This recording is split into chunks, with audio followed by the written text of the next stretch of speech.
አንደኛ ዮሐንስ ምዕራፍ 4 ላይ ከቁጥር 4 ጀምሮ እናነብና ያንን ክፍል እንካፈላለን። አጭር ጸሎት አብረን እናደርጋለን ካነበብኩኝ በኋላ። ልጆች ሆይ እናንተ ከእግዚአብሔር ናችሁ፣ አሸንፋችኋቸውማል። በዓለም ካለው ይልቅ በእናንተ ያለው ታላቅ ነውና። እነርሱ ከዓለም ናቸው፣ ስለዚህ ከዓለም የሆነውን ይናገራሉ፣ ዓለሙም ይሰማቸዋል። እኛ ከእግዚአብሔር ነን፣ እግዚአብሔርን የሚያውቅ ይሰማናል። ከእግዚአብሔር ያልሆነ አይሰማንም። የእውነትን መንፈስና የስህተትን መንፈስ በዚህ እናውቃለን። ምዕራፍ 4ን ከጀመርን ጥቂት ሳምንታት አስቆጥረናል። ምዕራፍ 4 ላይ እንደምታስታውሱት ዮሐንስ ሁለት ምንጮችን እያወዳደረ ሲናገር ነው የምንመለከተው። ሁለት ተቃራኒ ምንጮችን እየተናገረ ነው። ትምህርቶች ሁሉ፣ መገለጦች ሁሉ፣ ሰዎች የሚናገሯቸው ነገሮች ሁሉ ከአንዱ ወይም ከሌላው መንፈስ የሚቀዱ እንደሆነ ተመልክተናል። ስለዚህ ነው መንፈስን ሁሉ ማመን የሌለብን። ለዚህ ነው ስብከትን ሁሉ መቀበል የሌለብን። ለዚህ ነው መመርመር የሚያስፈልገን፣ መፈተሽ የሚያስፈልገን። ዮሐንስ ለምንጭ ነግሮናል። ሁለት ምንጮች አሉ። አንደኛው ምንጭ ንጹህ ምንጭ ነው፣ ቅዱስ ምንጭ ነው፣ ሰማያዊ ምንጭ ነው፣ የእግዚአብሔር መንፈስ ነው። ሁለተኛው ደግሞ ሰይጣን ነው፣ የዚህ ዓለም ምድር ነው፣ የዚህ የምድር የሆነ ነገር ነው። ስለ ሁለቱ ምንጮች ከተናገረ በኋላ አሁን ደግሞ ከሁለቱ ምንጮች ስለሚፈልቁ ከሁለቱ ምንጮች ስለሚቀዱ ደግሞ ሰዎች መናገር ይጀምራል። አሁን ትኩረቱ ሰዎች ላይ ይሆን። ከቁጥር 4 ጀምሮ ስለ ሰው ነው የሚናገረው። ስለ ትምህርቱ ስለ መንፈሱ ሳይሆን ያንን ስለሚያስተጋባው ያን ይዞ ስለሚገለጠው ሰው መናገር ይጀምራል። ከቁጥር 4 ጀምሮ ማለት ነው። እና እዚህ ቦታ ላይ ያለው ቃል ብዙ ጊዜ ስናነብ አሸነፋችኋል ብለን እናነባዋለን። አሸነፋችኋቸውማል ብሎ ስለ ሰዎች ነው የሚናገረው። መቼም እንደምታውቁት ዮሐንስ ከሚወዳቸው ተርሞች አንደኛው አሸናፊነት ነው። ማሸነፍ፣ ድል መንሳት የሚባለውን ቃል ዮሐንስ በጣም ይወደዋል። በመልእክቱም ላይ በራእዩ ዮሐንስም ላይ በወንጌሉም ላይ ስለ ማሸነፍ በጣም ነው የሚናገረው ዮሐንስ። ድል አድራጊነት፣ አሸናፊነትን ዮሐንስ በጣም አጉልቶ ሲናገር ትመለከታላችሁ። ነገር ግን አሸናፊነትን ሲናገር ከአንድ አቅጣጫ ብቻ አይደለም የሚናገረው። ምክንያቱም የክርስትና ውጊያ ከአንድ አቅጣጫ ስላልሆነ፣ የጦር ግንባሩ አንድ ብቻ ስላልሆነ አሸናፊነቱም ልዩ ልዩ መስኮች አሉት፣ ልዩ ልዩ ግንባሮች ስላሉት አሸናፊነትን ከተለያየ አንጻር ነው የሚያነሳው። ምዕራፍ 2 ላይ እጽፍላችኋለሁ ወጣቶች ሆይ፣ ልጆች ሆይ፣ ሽማግሌዎች ሆይ ያለ ተጽፏል። ስላሸነፋችሁ ብሎ ይናገራል። እዛ ቦታ ያለው አሸናፊነት የሞራል አሸናፊነት፣ ሞራል ቪክትሪ የሚባለው ነው። እዚህ ቦታ ላይ ደግሞ ያለው አሸናፊነት አስተሳሰባዊ ወይም ኢንተሌክቹዋል ቪክትሪ ነው። ምን ማለት ነው? በአስተሳሰብ ያለ አሸናፊነት ነው እዚህ ቦታ የሚናገረው። ምዕራፍ 2 ላይ ከኃጢአት ጋር በተደረገ ውጊያ፣ ከመንፈሳዊ ዓለም ጋር በተደረገ ውጊያ ያለን አሸናፊነት ሲናገር፣ እዚህ ቦታ ደግሞ ከሚመጣ ትምህርት ጋር፣ ከሚመጣ የሐሰት መገለጥ ጋር፣ ሰዎች ከሚያራምዱት ፍልስፍና ጋር ያለውን ኢንተሌክቹዋል ዊን ያስቀምጣል። በአስተሳሰብ በአይምሮ ያለውን አሸናፊነት ያስቀምጣል ዮሐንስ እዚህ ቦታ ላይ። ስለዚህ የጦርነቱ አይነት አንድ አይነት አይደለም፣ አሸናፊነቱም አንድ አይነት አይደለም። ልክ ነው። ሞራላዊ አሸናፊነት ክርስቲያኖች አላቸው። ኃጢአት አይሰለጥንባቸውም፣ በኃጢአት ላይ ድል ይጎናጸፋሉ። እሱ የሞራል አሸናፊነት ነው። ነገር ግን እሱ ብቻም አይደለም፣ በአይምሮ ደረጃ ደግሞ በአስተሳሰብ ደረጃ ደግሞ የሚያሸንፉ ሆነው ይገለጣሉ። ዛሬ እሱ ላይ ነው በጣም የምናተኩረው። ኢንተሌክቹዋል ዋር ስላለ ኢንተሌክቹዋል ዋር አለ። ስለዚህ ኢንተሌክቹዋል ዊን የሚያስፈልገናል ማለት ነው። በመንፈሳዊ ዘርፍ ጦርነት ካለብን፣ በአስተሳሰብ ዘርፍ ጦርነት ካለብን ያንን ደግሞ ልናሸነፍ ያስፈልጋል። ብዙ ሰዎች ክርስቲያን የሚመስላቸው የሆነ በቃ ኃጢአትን እምቢ ብሎ ገዳም ገብቶ መንኖ ከአስተሳሰብ ርቆ ከእውቀት ርቆ ራሱን ግግም አድርጎ ብቻ እንደሚያሸንፍ ያስባሉ።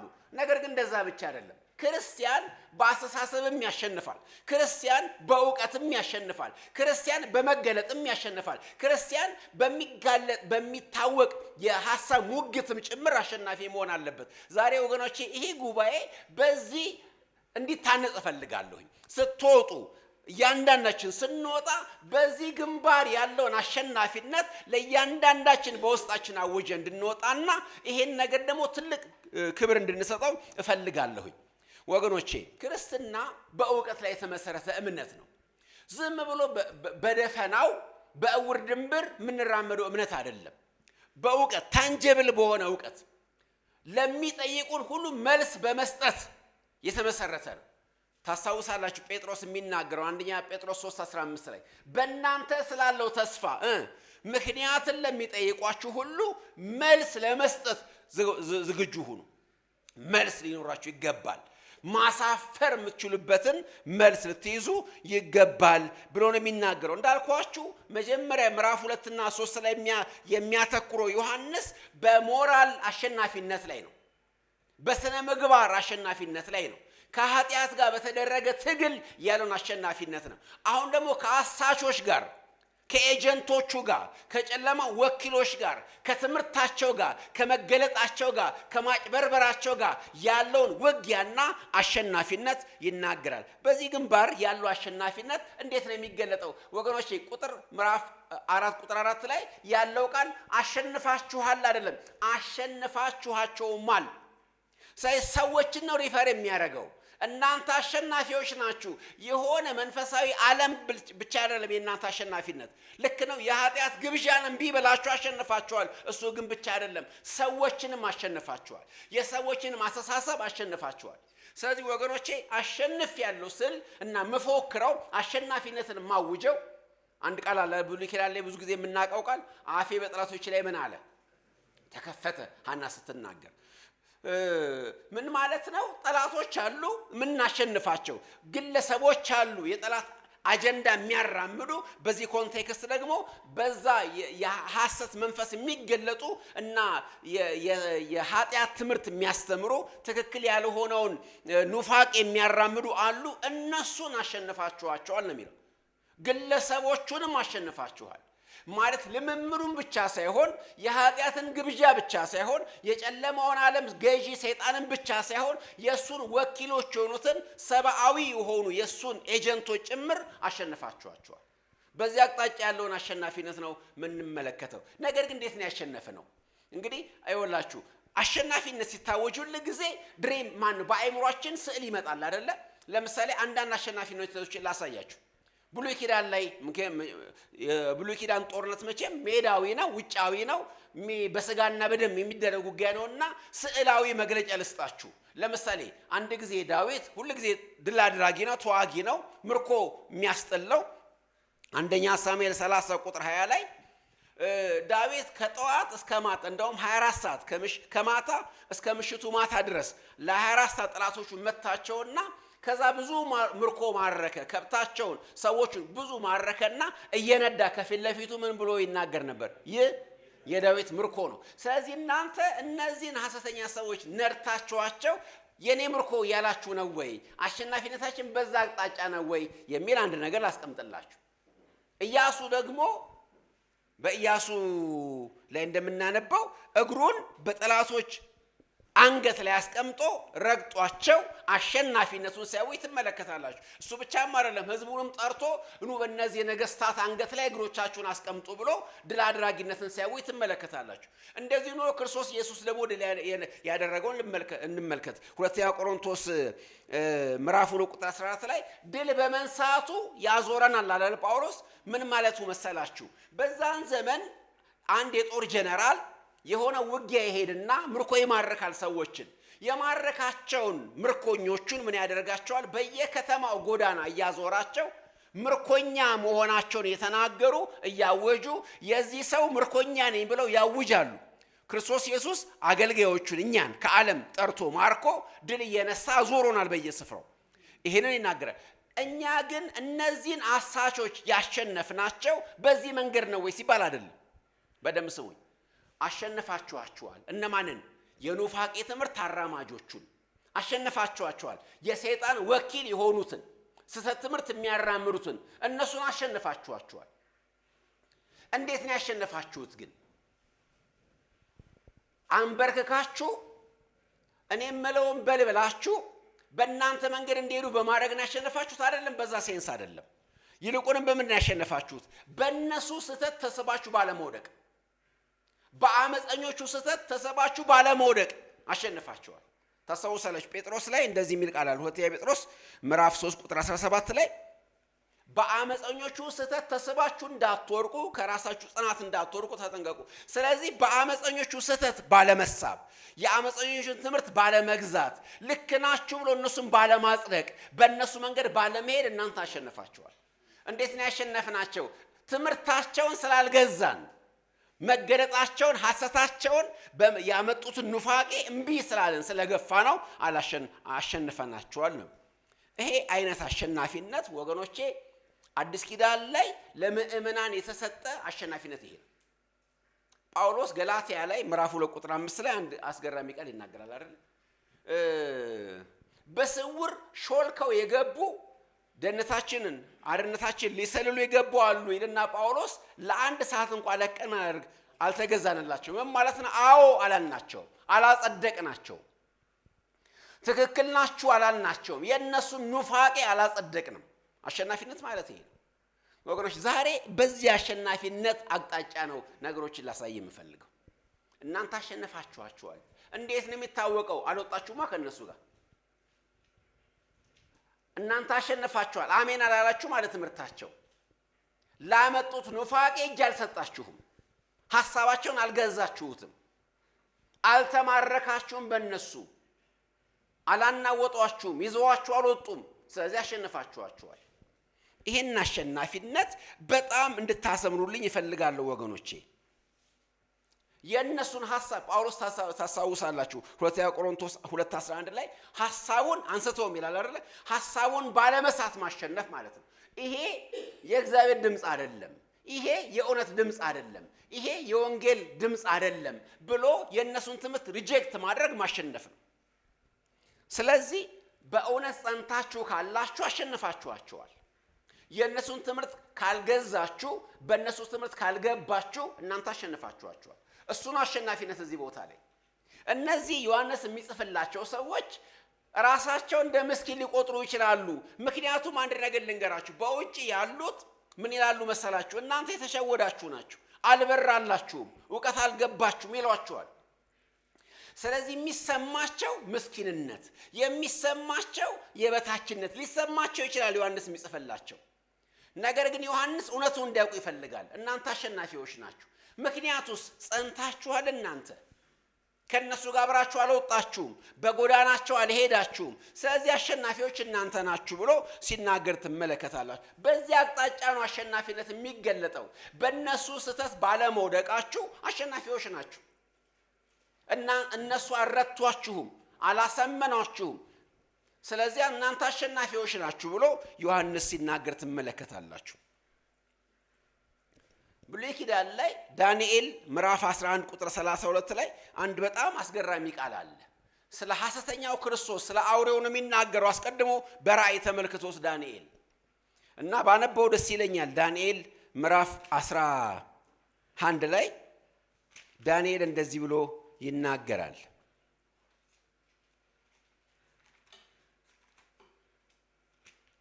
ስለ አሸናፊዎች ነው ርዕሳችን። ምዕራፍ 11 ላይ ከቁጥር 32 አካባቢ ያለውን ቃል ለማነብላችሁ። ቃል ኪዳኑን የሚበድሉትን በማታለል ያስታል፣ ነገር ግን አምላካቸውን የሚያውቁ ሕዝብ ይበረታሉ ያደርጉማል። ልብ በሉ። ይሄ ሐሰተኛው የጥፋት ርኩሰት የዲያብሎስ መልእክተኛ ሐሰተኛው ክርስቶስ ብዙዎችን ያስታል። ቃል ኪዳኑን የሚበድሉትን ያስታል፣ ተከታዮቹ ያደርጋቸዋል፣ በኑፋቄው እንዲሳቡ ያደርጋቸዋል። ነገር ግን አምላካቸውን የሚያውቁ ግን ምን ይሆናሉ? ይበረታሉ ያደርጉማል። ኖ ይላሉ ማለት ነው። የሱን መንገድ አይከተሉም። የሱን ኑፋቄ፣ የሱን አዋጅ፣ የሱን ክሌም እምቢ ይላሉ። ስለዚህ አሸናፊዎች ናቸው እነሱ። አሸናፊነት የሚገለጠው በዚህ በሐሰተኞቹ መንገድ ባለመሄዳችን ነው። ተጠልፎ ባለመውደቃችን አሸናፊነት የሚገለጠው በዛ መንገድ እንደሆነ ትመለከታላችሁ። ነገር ግን ምን ይሏቸዋል እነሱ?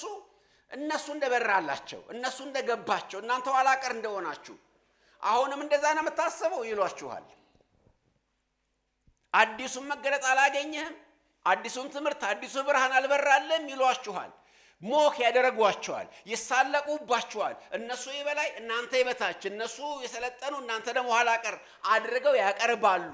ነገር ግን ይህን ሁሉ ተቋቁማችሁ ካልሰማችኋቸው፣ በእነሱ መንገድ ካልሄዳችሁ እናንተ አሸናፊዎች ናችሁ። ክርስቶስ ኢየሱስ የተናገረውን ደግሞ ልንገራችሁ። ዮሐንስ 10 ቁጥር 5 ላይ ብዙዎች ከኔ በፊት መጥተዋል አለ። ሌቦች ናቸው፣ ወንበዴዎች ናቸው፣ እውነተኛ እረኞች አይደሉም። ነገር ግን በጎቼ እነሱን አልሰሟቸውም፣ አልተከተሏቸውም። እንደውም ሸሽተዋቸዋል፣ ወደ እነሱ አልሄዱም አለ አይደለም። በጎቼ ድምፄን ያውቃሉ ይከተሉኝማል፣ ከሌሎቹ ግን ይሸሻሉ፣ የሌላውን ድምፅ አያውቁም። አሸናፊዎች እነዚህ ናቸው። ሌላ ድምፅ የማይማርካቸው፣ ስህተት የማይማርካቸው፣ በስህተት ተጠልፈው የማይወርቁ እነሱ አሸናፊዎች ናቸው። ስለዚህ ወገኖቼ የክርስቲያን አሸናፊነት ጳውሎስ እዚህ ቦታ የሚያነሳው ዮሐንስ እዚህ ቦታ የሚያነሳው አሸናፊነት ምን አይነት አሸናፊነት ነው?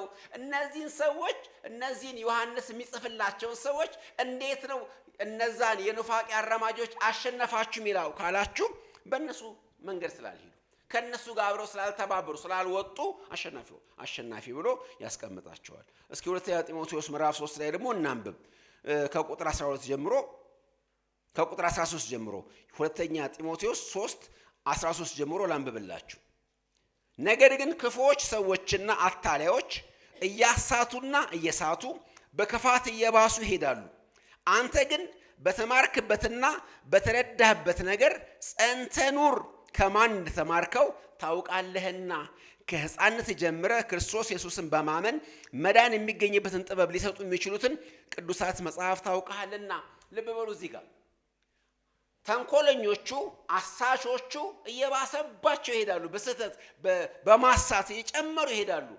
አንተ ግን በተማርከው በተረዳው ጸንተህ ኑር፣ የዛን ጊዜ አሸንፋቸዋል። ለመጣው ነፋስ ሁሉ ማታፍገመግሙ ከሆነ የመጣው ጎርፍ ሁሉ ይዟችሁ የማይሄድ ከሆነ እናንተ አሸንፋችኋል።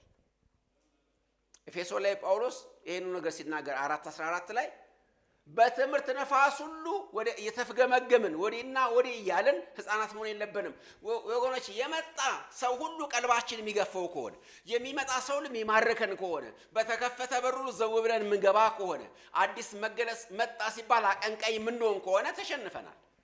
ነገር ግን እውነት ላይ ቆመን ሪፊውዝ የምናረግ ከሆነ ያንን የምንቃወም ከሆነ ግን አሸናፊዎች ነን እኛ ማለት ነው። ይሄ አሸናፊነት እንዳልኳችሁ ኢንቴሌክቹዋል ነው፣ በአስተሳሰብ ደረጃ ያለ አሸናፊነት ነው። እነሱ አጥያስሩ አይደለም ያሉት እኮ ትምህርት ነው አይደለም። ነገር ግን ትምህርታቸውን ነቅታችሁ መንፈሱን ለይታችሁ ይሄማ ትምህርት ከጌታ አይደለም ማለታችሁ አሸናፊዎች ናቸው። እነሱን አሸንፋችኋቸዋል ብሎ ነው የሚያስቀምጠው። ስለዚህ በመጽሐፍ ቅዱስ እንደምናገኘው ሁሉ እውነተኛ ምእመናን አሸናፊዎች ከአሸናፊዎችም በላይ የሚባሉት ምንድናቸው? በነዛ ስህተት ተስበው የሚያወርቁ የማይማርካቸው፣ እዚህ ቦታ ጠበል ፈለቀ ሲባል ግር ብሎ የማይሄዱ፣ ሰው ተነሳ ሲባል ግር ብሎ የማይሄዱ፣ አዲስ ነገር በመጣ ቁጥር የማያቀነቅኑ እነዛ ሰዎች አሸናፊዎች ናቸው። አሸናፊዎች ለምንድን ነው ያሸነፋችሁት? በምን ይታወቃል ማሸነፋቸው? ጸንታችኋል። በመጀመሪያ በተቀመጣችሁበት ቦታ ነው ያላችሁት። የቆማችሁበት ቦታ ነው ያላችሁት። አዲሱ ነገር አልወሰዳችሁም። ስለዚህ ያሸነፋችኋቸዋል። ምክንያቱም እነሱ ቢያሸንፏችሁ ኖሮ ይወስዷችሁ ነበር፣ ተከታዮቻቸው ያደርጓችሁ ነበር፣ የነሱ አቀንቃኝ ያደርጓችሁ ነበር። ነገር ግን አላሸነፏችሁም። ጦር ሜዳ እንደዛ ነው። ጦር ሜዳ ስትሸነፉ እኮ የዛኛው ካምፕ ውስጥ ትገባላችሁ።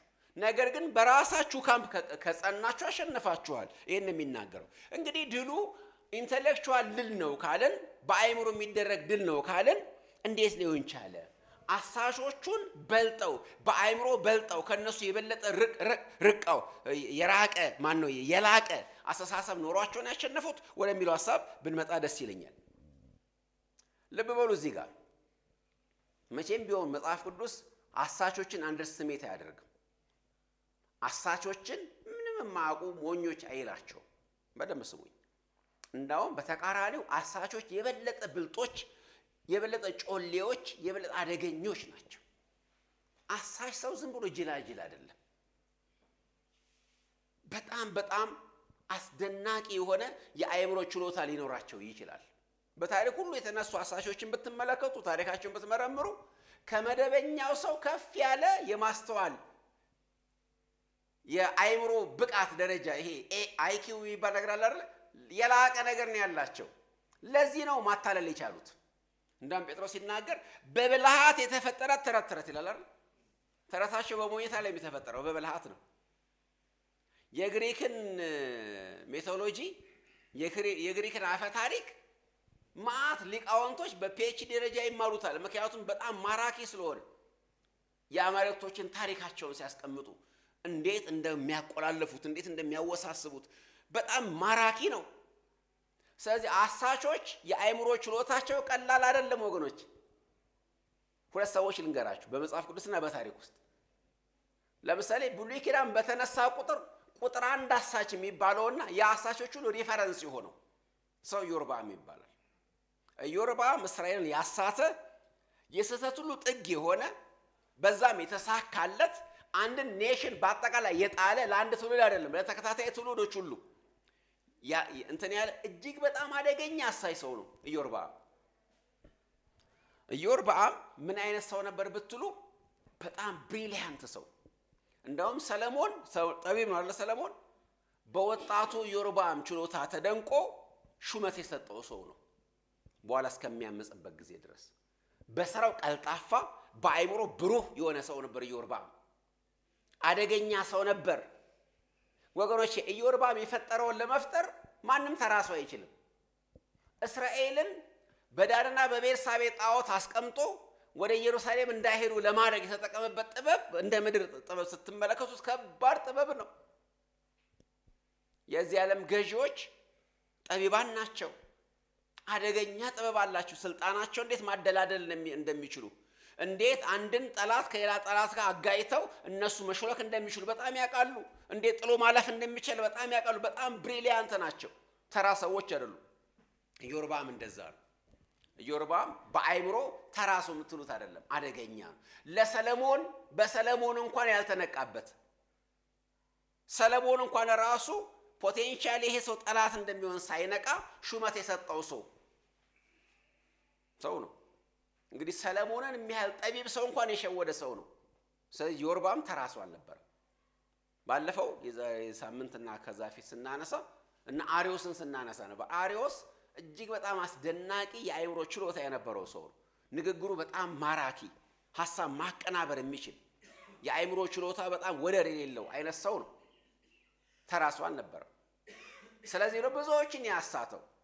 በዘመናት ሁሉ መካከል አሁንም ድረስ ያሉትን አሳሾች ብትመለከቱ አደርሱባቸውም ከነሱ ጋር ተውና መርካቶ ቁጭ ብለው እንትን የሚሉትን ሰዎች በጭንቅላታቸው ብትወዳደሩ አትችሏቸው። ቀዩን ጥቁሯን የሚሉትን አደገኛ ናቸው። አሳሾች ቀላል ሰዎች አይደሉም። አንደርስሜት አናደርጋቸው። እንደዛ ከሆነ ይሄን ያህል ብሪሊያንት ከሆኑ በጭንቅላታቸው የአእምሮአቸው ችሎታ ከፍ ያለ ከሆነ እንዴት በአእምሮአዊ ጦርነት አሸነፏቸው? ኢንቴሌክቹዋል በሆነ ዋር እንዴት አሸነፏቸው ነው ጥያቄው። ዮሐንስ አጭር መልስ ይሰጣል። እናንተ ከእግዚአብሔር ናችሁ፣ ስለዚህ ነው ያሸነፋችሁት። እናንተ በራሳችሁ አላሸነፋችሁም። ማተር ያደረገው ከማጋ ተሰለፋችሁ የሚለው ነው። እናንተ ከእግዚአብሔር ናችሁ። ምን ማለት ነው? የእግዚአብሔር ወገን ናችሁ። ስለዚህ እናንተ ብቻችሁን አይደላችሁም። ብቻችሁንማ ብትሆኑ ተሸናፊ ነበራችሁ። ነገር ግን ከእግዚአብሔር ናችሁ። እናንተ ከእግዚአብሔር ወገን ናችሁ። ጴጥሮስ እንደሚናገር ቀድሞ እናንተ ወገን አልነበራችሁም፣ አሁን ግን የእግዚአብሔር ወገን ናችሁ። ከጨለማ ወደሚደነቅ ብርሃን ጠርቷችኋል፣ የእሱ ወገን ናችሁ። አሁን እግዚአብሔር ከኛ ጋር ነው። ጳውሎስ እንደሚናገረው ሮሜ 8:31 ላይ እግዚአብሔር ከኛ ጋር ከሆነ አሁን እግዚአብሔር ከኛ ጋር ነው። ከእግዚአብሔር ናችሁ እናንተ። የአሸናፊነታችን ምስጢር ከእግዚአብሔር መሆናችን። ከእግዚአብሔር በመሆናችን ምን ስንል የሚቀጥለው ቃል ከእግዚአብሔር ናችሁ ይልና በእናንተ ያለው ይላል። በእናንተ ያለው እናንተ አይልም፣ በእናንተ ያለው። ወገኖቼ በደንብ ስሙኝ። መጽሐፍ ቅዱስ ስለኛ አይደለም የሚያወራው፣ በእኛ ስላለው ነው የሚያወራው። አሸናፊ ሆኖ በእኛ አይደለም፣ በእኛ ባለው ነው አሸናፊ ሆኖ። መጽሐፍ ቅዱስ ከአሸናፊዎች እንበልጣለን አይልም፣ በወደደን በእርሱ ነው የሚለው። ስለዚህ በእኛ ባለው ነው እንጂ የምናሸንፈው በእኛ እናሸንፍም። በእኛ ልናሸንፍ አንችልም። እነሱን እንኳን በአስተሳሰብ ልናሸንፋቸው በፍጹም ልንጋጠማቸው አንችልም። በአንድ ግንባር አብረን በአንድ ጠረጴዛ ዙሪያ አብረን ከነሱ ጋር መሟገት አንችልም ነበር። በእኛ ያለው ነው ልዩነት የፈጠረው። ምንድነው በእኛ ያለው የሚለው? በእናንተ ያለው የሚለው እዚህ ቦታ ላይ ግዑዝ ፍጥረትን አይደለም፣ ወይ ደግሞ ግዑዝ ነገርን አይደለም። ሂ ተብሎ በእንግሊዘኛው ማስኩሊን ጾታን የሚጠቀመው መንፈስ ቅዱስን ነው በእናንተ ያለው። ምዕራፍ 2 ቁጥር 20 ላይ ቅባቱ ተብሏል አይደለም? ቅባቱ በእናንተ ስላለ መንፈስ ቅዱስ። ስለዚህ በእናንተ ያለው በሱ ምክንያት ነው ያሸነፋችሁት። በአስተሳሰብ ደረጃ፣ በአእምሮ ደረጃ ኢንቴሌክቹዋሊ ማሸነፍ መርታት፣ አሳቾቹን ጠቢባኑን በብልሃት የተካኑትን ሰዎች እንዴት ነው ሳይወስዷችሁ ሳያደናግራችሁ መቆም የቻላችሁት? በአእምሯችሁ ጠቢብ ስለሆናችሁ አይደለም፣ ይልቁንም መንፈስ ቅዱስ በእናንተ ስላለ ነው። ከመጀመሪያ የሰማችሁት ቃልም በእናንተ ጸንቶ ስላለ ነው። በቃሉና በመንፈሱ ነው በእኛ ውስጥ ያለው እሱ ነው። ስለዚህ ነው ያሸነፋችሁት። ያሸነፍነው በራሳችን አይደለም፣ በቅባቱ ነው። በእግዚአብሔር ኃይልን ያሸነፍነው በሰማነው ቃል ከሰማነው ከተቀበልነው መንፈስ የተነሳ ነው አሸናፊ የሆነው ማለት ነው። እሱ በጣም ሊሰመርበት ያስፈልጋል ወገኖች። አሳቾች እኛና እነሱ ብቻችንን ያለ ማንም አጋዥ ሁለታችንም ሌጣችንን ብንገናኝ አንቋቋማቸውም፣ አንችላቸውም። ለምን ከተባለ እነሱ በጣም የመጠቀ ነገር አላቸው። በዚህ ላይ አስበውበታል። በብልሃት ነው የወጠሩት ትምህርታቸውን፣ የወጠኑት የቀመሩት ትምህርታቸውን በከፍተኛ ጥበብ ነው። ከባድ ነው ወገኖች። ሌላው ቀርቶ ሐሰተኛ ትንቢት የሚናገረው ሰው እንኳን ራሱ ሐሰተኛ ትንቢት እንደተናገረ ለማወቅ በጣም ከባድ ነው። ምክንያቱም የሚመስል አድርጎ ነው የሚናገረው። ደመና አይቶ ነው፣ ዝናብ ንፋስ አይቶ ነው፣ ሁኔታን አስልቶ ነው፣ በብዙ ነገር ተቀነባብሮ ነው የሚቀርበው። ስለዚህ ሐሰተኛ አንተ ከእግዚአብሔር አይደለም ለማለት ከባድ ነው። እንደ ሰው በሰው ብቻ በእግዚአብሔር መንፈስ ካልተመራችሁ በስተቀር ያንን አሳሽ ሰው ማወቅ አትችሉም። ምክንያቱም ጮሌዎች ናቸው። በዓለም ለምንድን ነው በጣም በርካታ ሰዎችን የሚያንጋጉት እነዚህ ጮሌ ሰዎች ከተባለ ሁለቱም ባዷቸውን ስለሆኑ ነው። ስለዚህ መንፈስ የሚባል ስለሌለ እዛ ጮሌ የሆነ ሁሉ ያሸንፋል። ሁሉ ጊዜ በዓለም ይሄ ነው። በዓለም የሆነ መናገር የሚችል መቀመር የሚችል ማወሳሰብ የሚችል የሆነ ሴራ መጎንጎን የሚችል ሰው አሸናፊ ነው። የዓለም አሸናፊ ነው። የሁሉም አሸናፊ ነው። ምክንያቱም እዛ የሚረዳ መንፈስ ስለሌለ። እናንተ ግን ያሸነፋችሁት በእናንተ በራሳችሁ ምክንያት ሳይሆን በውስጣችሁ ባለው በእግዚአብሔር መንፈስ የተነሳ ነው ብሎ ዮሐንስ ይናገራል እዚህ ቦታ ላይ። እስኪ ወደ ቆሮንቶስ ልውሰዳችሁ። ጳውሎስ ቆሮንቶስ ከተማ ላይ ሲመጣ ቆሮንቶስ የግሪክ ከተማ ነው፣ የጥበብ ከተማ ነው፣ የብዙ ፈላስፎች ከተማ ነው፣ የብዙ አዋቂዎች የተናገሩ የጠቢባን ከተማ ነው። ነገር ግን ሲመጣ እንደዚህ ብሎ ወስኖ መጣ። ጥበቡን ሁሉ ጥሎ አንድ ነገር ብቻ አውቆ መጣ። ክርስቶስ ኢየሱስ እንደሰቀለ ሌላ ነገር ላላቅ ቆርጬ ነበር ብሎ መጣ። በእነሱ መንገድ ሊረታቸው አልፈለገም። ማለት እነሱ በአይምሮ በንግግር በቃላት በመናምን ጮሌ ናቸውና በዛው በራሳቸው መንገድ አለ መርታት የፈለገው። ራሱን ባዶ አድርጎ የክርስቶስ ኢየሱስን መሰቀል ብቻ ይዞ ነው የመጣው። ከዛስ በኋላ እነሱንም የቆሮንቶስን ምዕመናን እንደዚህ ይላቸዋል። እናንተ ስትጠሩ ምን እንደነበራችሁ ተመልከቱ። አንደኛ ቆሮንቶስ 1:26 ላይ እንደ ሰው ጥበብ ጥበበኞች አልነበራችሁም። በጥበብ መወዳደር ከሆነ እናንተ የመጨረሻ ነበራችሁ። የመጨረሻው ዘርፍ ላይ ረድፍ ላይ ነበራችሁ። እንደ ሰው ጥበብ ጥበበኞች፣ እንደ ሰው ኃይል ኃያላን፣ እንደ ሰው ክብር ክቡራን አልነበራችሁም። እግዚአብሔር ግን ጠቢባንን ለማሳፈር የዓለምን ሞኝ ነገር መረጠ። ያለውን ነገር ለማጥፋት የሌለውን ነገር መረጠ። ለምን? በእግዚአብሔር ጥበብ ምክንያት ይላል ጳውሎስ አንደኛ ቆሮንቶስ ላይ። ዋና ሐሳቡ እሱ ነው። ገና ሲጀምር ምዕራፍ 1 ላይ ቁጥር 20 ላይ እግዚአብሔር የዚህን ዓለም ጥበብ ሞኝነት እንዲሆን አድርጎታል ብሎ ይጀምራል። የዚህ ዓለም ጥበብ ሞኝነት ሆኗል። ስለዚህ የመጨረሻ ሞኞችን ጠርቶ እግዚአብሔር ጥበብ አልባዎችን ጠርቶ ጠቢባንን እንዲያሳፍሩ ሊያደርጋቸው ፈለገ እግዚአብሔር። በስብከት ሞኝነት የሚያምኑትን ለማዳን በጎ ፈቃዱ ሆነ። ለምን ብላችሁ ብትጠይቁ የእግዚአብሔር ሞኝነት ከሰው ጥበብ ይልቅ የሚጠበብ ስለሆነ ይላል። ምን ማለት ነው? እግዚአብሔር የመጨረሻ ሞኝነት የሚባለው ነገር ዓለም ከደረሰችበት የመጨረሻ ጥበብ ጋር ሲነጻጸር የእግዚአብሔር ሞኝነት ያሸንፋል።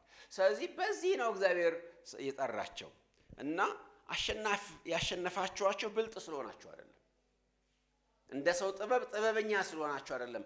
እነዛን ጠቢባን ያሸነፋችሁት በእነሱ መንገድ ተወዳድራችሁ አይደለም። ጎኖቼ ቸርች የምትሸወድበት ትልቁ ነገር በዘመናት ሁሉ መካከል በዓለም መድረክ በዓለማዊ መንገድ ለማሸነፍ ትሞክራለች። አይቻልም እንደሱ።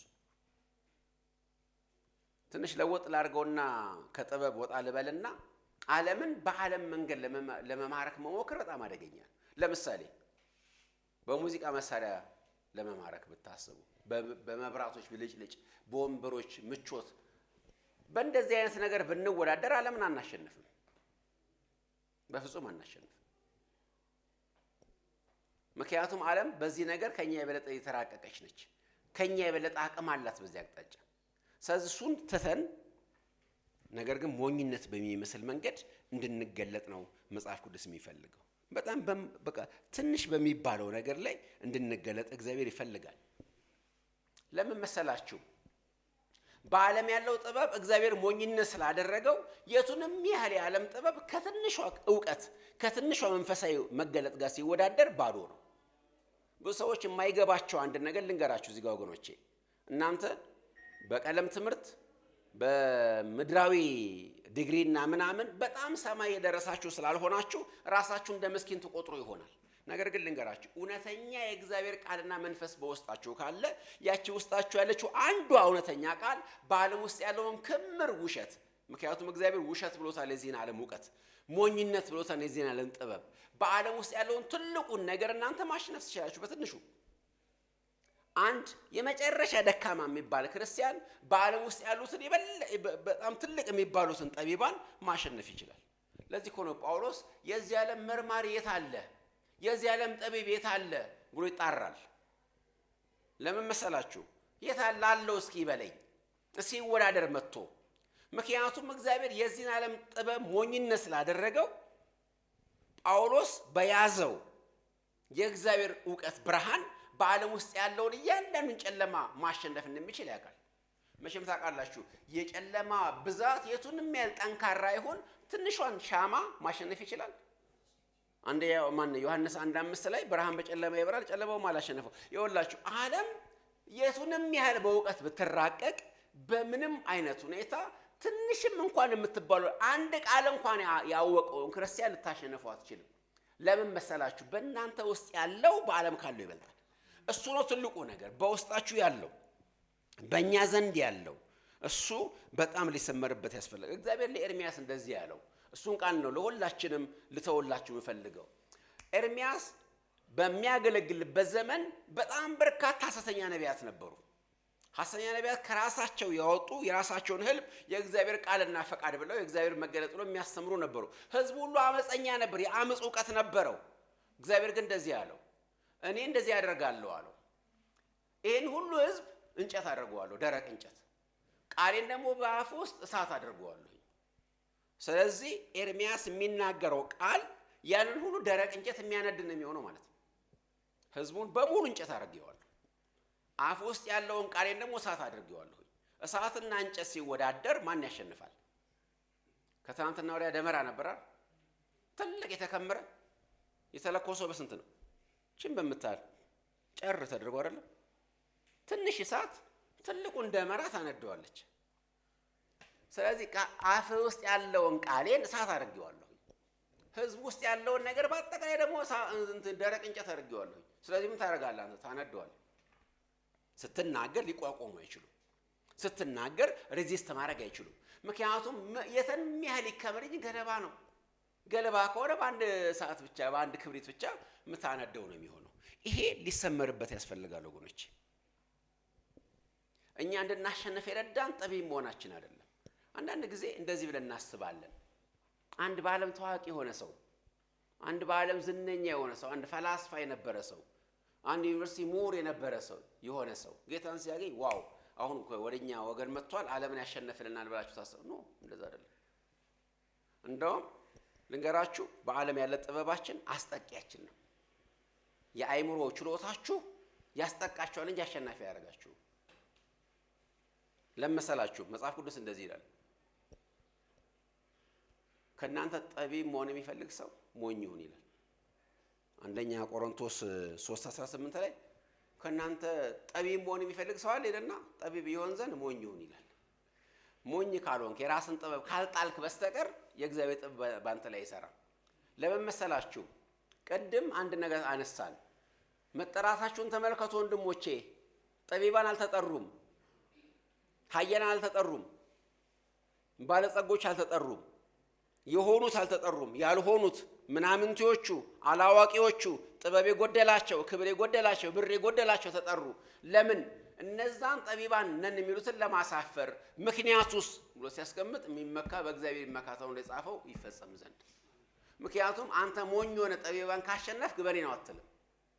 ሞኝ ጠቢብን ሊያሸንፍ አይችልም። መቼም ሞኝ ሆነ ጠቢብን ካሸነፍከው እጁን ባፉ ካስጫንከው ካንተ አይደለም።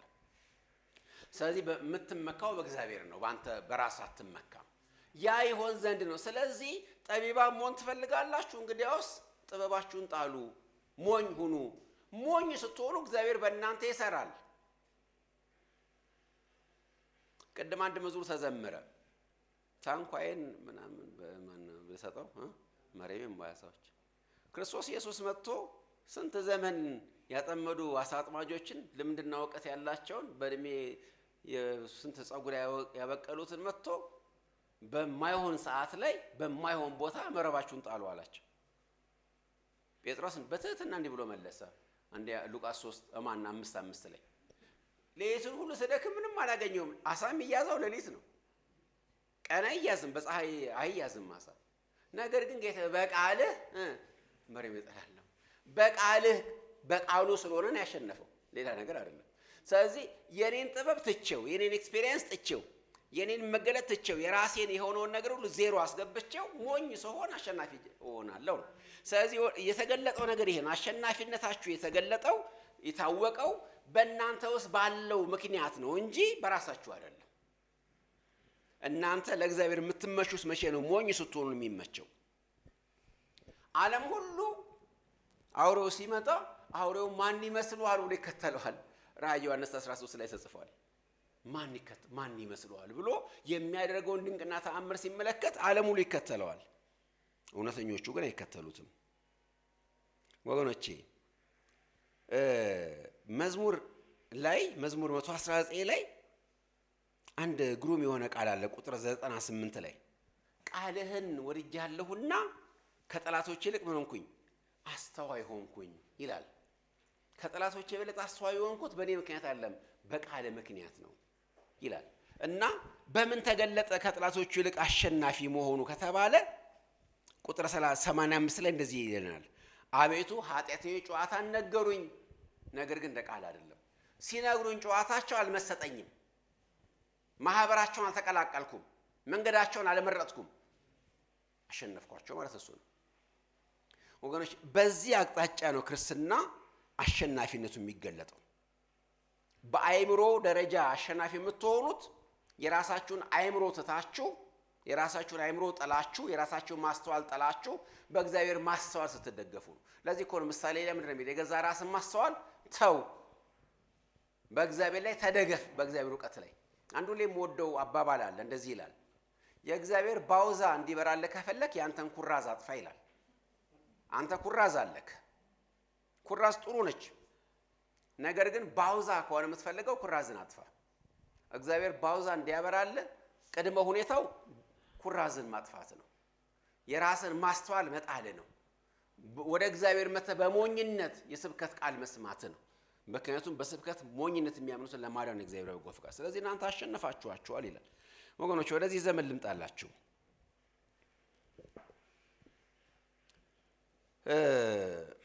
ብዙ ሰዎች እኔ በዚህ ዘመን ስመለከት ኢትዮጵያ ውስጥ ያለውን ክርስትና ስመለከት ብዙዎች ሁለት የአሸናፊነትን አይተናል። እዚህ ዮሐንስ ላይ ኃጢአትን እምቢ ብሎ አሸንፈው የሚበሉት እንኳን እስከሚያጡ ድረስ ተቸግረው ዋጋ ከፍለው በኑፋቄ የሚወሰዱ ሰዎች አላያችሁ? የኢትዮጵያ ክርስትና ኃጢአትን ለማሸነፍ አልተቸገረም። ብዙ ቦታ በታሪክ መካከል በተለይ አሁን የዛሬን ያርገውና ጥንት የነበሩት ከኃጢአት ጋር ተወራርደው ዋጋ ከፍለዋል። እምቢ አልሰግድም ብለው ታስረዋል፣ ተገርፈዋል፣ ከማህበር ተገለዋል፣ ከቤተሰብ ተሰናብተዋል፣ ብዙ ዋጋ ከፍለዋል። ከኃጢአት ጋር ልደራደርም ብለው የግንቦት ልደታ እንኳን አልበላም ብለው ከቤታቸው የተበሩ ብዙዎች ናቸው። አልተባበርም ብለው በኑፋቄ ትምህርት ግን ተወስደዋል ብዙዎቹ። የዕብራውያን ክርስቲያኖችን ተመልከቱ። የዕብራውያን ክርስቲያኖች በጣም በርካታ ዋጋ ከፍለዋል። ገንዘባቸው ሲነጠቅ በደስታ ተቀብለዋል። በጭንቅና በመከራ ውስጥ አልፈዋል። ነገር ግን የስህተት ትምህርት ደግሞ ሰለባ ከመሆን ግን አልዳኑ። ልዩ በሆነ እንግዳ ትምህርት ከመወሰድ ግን አልዳኑ። ወገኖቼ የኛ አሸናፊነት በኃጢአት ላይ ብቻ አይደለም የሚሆነው፣ በመገለጡም ላይ በሐሰተኛው ትምህርት ላይ ማሸነፍ አለብን። ሁለቱንም አሸናፊነት መያዝ አለብን። እምቢ ብናም ብሎ ኃጢአትን እምቢ ያለ ሰው፣ ለዝሙት እምቢ ያለ ሰው እንደ ጴጥሮስ እንደ ዮሴፍ ኮቱን ጥሎ የሸሸ ሰው፣ በዛ ምክንያት ያህል በሐሰት ተከሶ የተጉላላ መዓት ሰው፣ ነገር ግን አጭበርባሪ አንድ ሰው መጥቶ የእግዚአብሔር መገለጥ አለኝ ሲለው መሄድ ከሆነም ትርጉም አለ። ያ ሁሉ የከፈለው ዋጋ ከንቱ ሆነ ማለት ነው። ስለዚህ ኃጢአትን ብቻ አይደለም እምቢ ማለት ያለብን፣ ኑፋቄንም ጭምር ነው። የእግዚአብሔር መንፈስ በውስጣችን ያለው ኃጢአትን እምቢ እንድንል ብቻ አይደለም። ልክ ነው፣ ኃጢአትን እምቢ እንድንል ያደርገናል የእግዚአብሔር መንፈስ በውስጣችን ካለ። ነገር ግን ኑፋቄንም እምቢ እንድንል ማድረግ አለበት። ኑፋቄ እንድንነቃበት እንድናቀው ካላደረገን ወገኖቼ ብቻውን አሸናፊነት አይባልም። ያኛው እዚሁ ዮሐንስ ላይ መልእክታችን ላይ 2:21 ላይ እንደዚህ ይላል፣ ውሸትም ሁሉ ከእውነት እንዳልሆነ ስለምታውቁ ይላል አይደል? ስለዚህ ውሸት ከእውነት አይደለም። ይሄ የምታውቁት በእግዚአብሔር መንፈስ ነው። እሱ ነው አሸናፊነት። አሸነፋችኋል የሚባለው የሚስራላችሁ የዋዘኞች ወንበር ላይ ስላልተቀመጣችሁ ነው። በመንገዳቸው ስላልሄዳችሁ ነው። ትምህርታቸውን ስላልተቀበላችሁ ነው። እሱ ከሆነ አሸንፋችኋል ወገኖች። በዓለም ካለው በእናንተ ያለው ይበልጣል። ይሄ ቃል ብሉይ ኪዳን ላይ ተጽፎ ታገኛላችሁ አይደለ? ሁለት ቦታዎች ላይ ልንገራችሁ። ሁለተኛ ነገሥት 6:16 ላይ ኤልሳ እንደዚህ ያለው ለአገልጋዩ፣ ዙሪያችንን ተከበናል፣ የብረት ሰረገላ አላቸው፣ ብዙ ናቸው ቁጥር ሲሉ አትፍራ ማለት። ከዛ አይኑን ከፈተለት። ምንድነው የጸለየው? ማን ነው የተናገረው? ኤልሳ በእነሱ ካለው በእኛ ያለው ይበልጣል አለው። እነሱ የብረት ሰረገላ ነው፣ እኛ ግን የእግዚአብሔር ሰራዊት ከቦናል። ከዛ አይኑ ሲበራለት ለካ የእሳት ሰረገላ በዙሪያቸው አሉ። እንደገና ሕዝቅያስ የተናገረው ሁለተኛ ዜና 32:7 ላይ አትፍሯቸው፣ በእነሱ ካለው በእኛ ያለው ይበልጣል አለ ሕዝቅያስም። ተመልከቱ። ሁለቱም ቦታዎች ላይ ግን ፊዚካል ጦርነት ነው የምትመለከቱት። ኤልሳም ዘመን ሕዝቅያስም ዘመን ላይ የምትመለከቱት ጦርነት ውጫዊ ጦርነት ነው። ልክ ነው። በውጫዊ ጦርነትም በእግዚአብሔር ዘንድ ያሉ ህዝቦች እግዚአብሔር ስለሚዋጋላቸው በውጭ ካለው ይበልጣል ኃይላቸው። ፈርዖን ሲመጣ አትፍሩ፣ በዚህ ጦርነት አትዋጉ፣ ስለናንተ የሚዋጋ እግዚአብሔር ነው፣ ዝም ብላችሁ እግዚአብሔር ማዳን ተመልከቱ ተባለ። ልክ ነው። እግዚአብሔር ስለኛ ስለሚዋጋ በዓለም ካለው በእኛ ያለው ይበልጣል። እዚህ ቦታ ላይ ግን ስለ ውጫዊ ውጊያ አይደለም፣ በትምህርት በጣም ኑፋቄ በሆነ መንገድ ስለሚመጣው ነገር ነው። በዓለም ካለው የትኛውም የተቀነባበረ የሐሰት ትምህርት ይልቅ ቃል በእጃችሁ ያለው ቃል በውስጣችሁ ያለው መንፈስ ይበልጣል። ትልቁ ነገር እሱ ነው። ስለዚህ ላትሸነፉ እጅ ላትሰጡ የምትችሉበት ትልቁ ምክንያት እሱ ነው። በውስጣችሁ የእግዚአብሔር መንፈስ ስላለ ነው። እና ያለ ጥርጥር እናንተ አሸናፊ ትሆናላችሁ። መርዶክዮስ የተናገረው ቃል ተመልከቱ። መርዶክዮስ ያለ ጥርጥር ያሸንፋል የተባለው ለምን? ከማን ወገን ስሉ? ከአይሁድ ነው። እሱ የእግዚአብሔር ሕዝብ ነው። ስለዚህ ያሸንፋል ተባለ። ስለዚህ በአመፀኞቹ ስህተት ባለመውደቃችን፣ ለሚመጣው ንፋስ ሁሉ እጅ ባለመስጠታችን፣ መገለጥ አለን ለሚለው ሁሉ አሜን ባለማለታችን ነው ይሄኛው አሸናፊነት። ይሄኛው አሸናፊነት ለየት ያለ አሸናፊነት ነው። በመንገዳቸው ባለመሄድ ነው። ሐሳባቸውን ባለመግዛት ነው። ትምህርታቸውን ባለማጽደቅ ነው። ኢዮብ የሚናገረው በጣም የምወደው ቃል አለ። እናንተ ማጽደቅ ከኔ ይራቅ የሚል ቃል ይናገራል ኢዮብ። ሶስቱን ወዳጆቹን እናንተ ማጽደቅ ከኔ ይራቅ፣ ትክክል ናችሁ እናንተ ልል አልችልም ይላቸው። መጨረሻ ላይ እንዳውም በቃ ጸጥ አሉ አይደል? መጨረሻ ላይ መናገር፣ ምክንያቱም እናንተን ማጽደቅ ከኔ ይራቅ ይላቸዋል። ወገኖች ሐሰተኞችን አታጽድቁ። ሐሰተኞችን እና ትምህርታቸውን ሁሉ ጊዜ ተቃወሙ። ሁሉ ጊዜ መጀመሪያ በሰማችሁ ጸንታችሁ ኑሩ። አሸናፊነት ማለት እሱ ነው። የጌታ ስም ብሩክ ይሁን።